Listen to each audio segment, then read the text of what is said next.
Right then, how are we all doing? Welcome to the new year, everyone. So, yes, it's a bit late video wise, and yes, it's a late Happy New Year. The CAA has updated their website, which is great. It's good to see it. It's nice, it's clear, it's a bit better than the old one. Better layout, in my opinion, like it. It's worth a look for everyone if you're flying in the open category. They've gone from the drone code in 2020, which was one page. We now need 5 caps to cover everything from flying for fun to flying in towns and cities. Remember, everything is always good when you go from one piece of paper that explains the rules to needing 5. Remember, that means the rules are definitely working the right way. It's very, very important we know that. So, so it's good to see. They're worth a read. So if you've not checked them out, go check them out. They may just help you in some format or another. And then there was something else that got updated on the CA's website as well.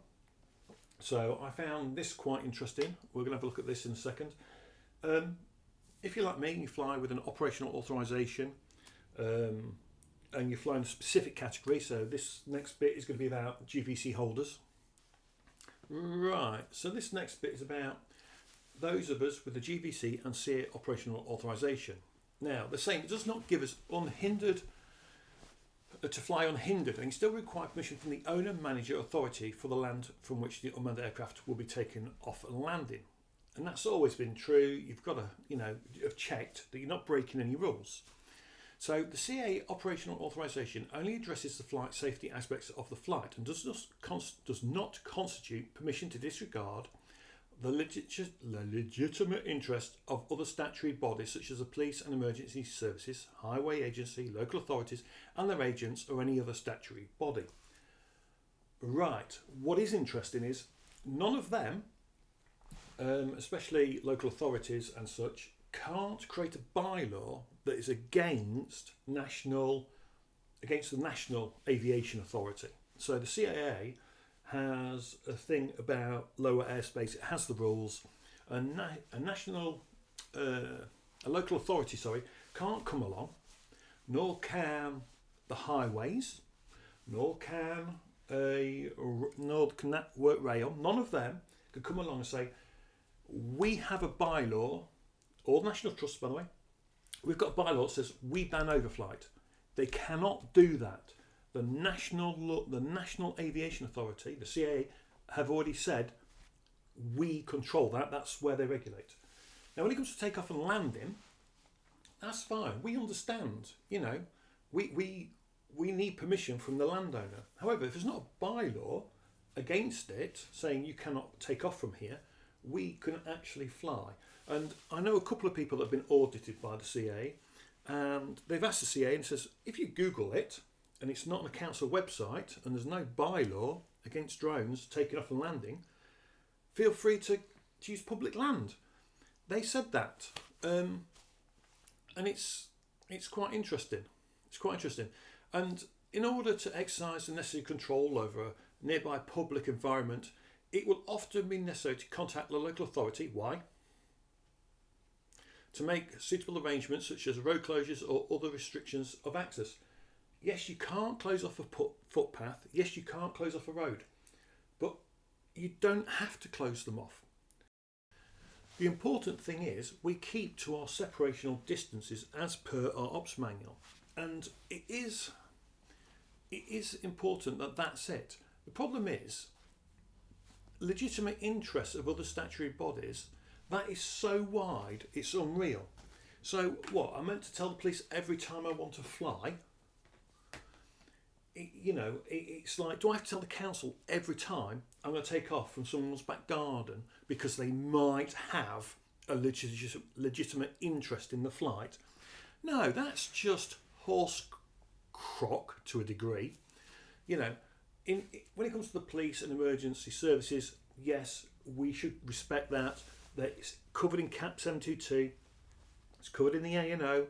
If there's a event going on, an incident, be it a crash, be it a fire, we've got to stay clear. That's quite clear.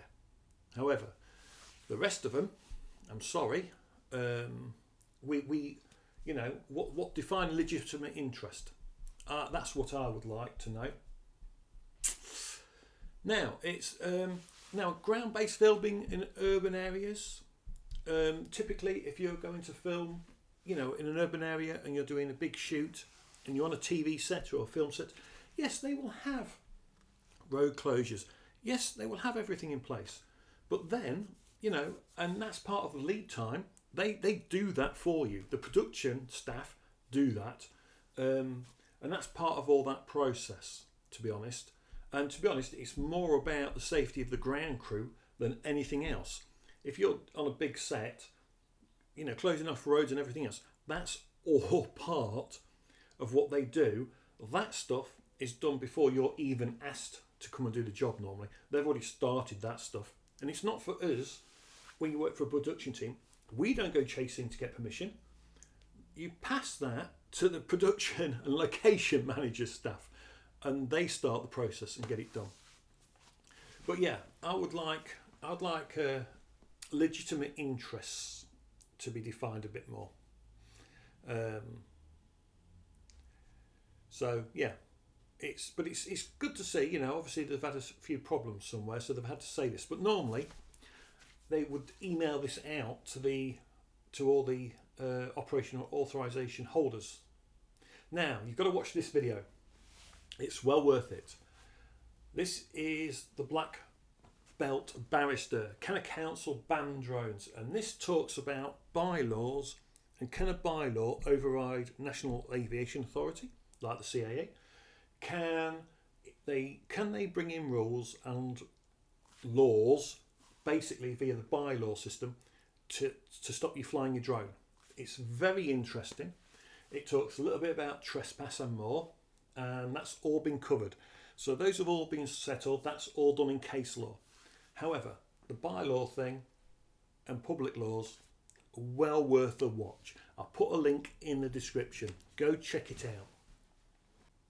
And then we have one final bit on bylaws. This is from What Do They Know? Freedom of Information Requests. It has got, I think, every council's response to the request about flying drones and making sure that it complies to CAP 722C as well.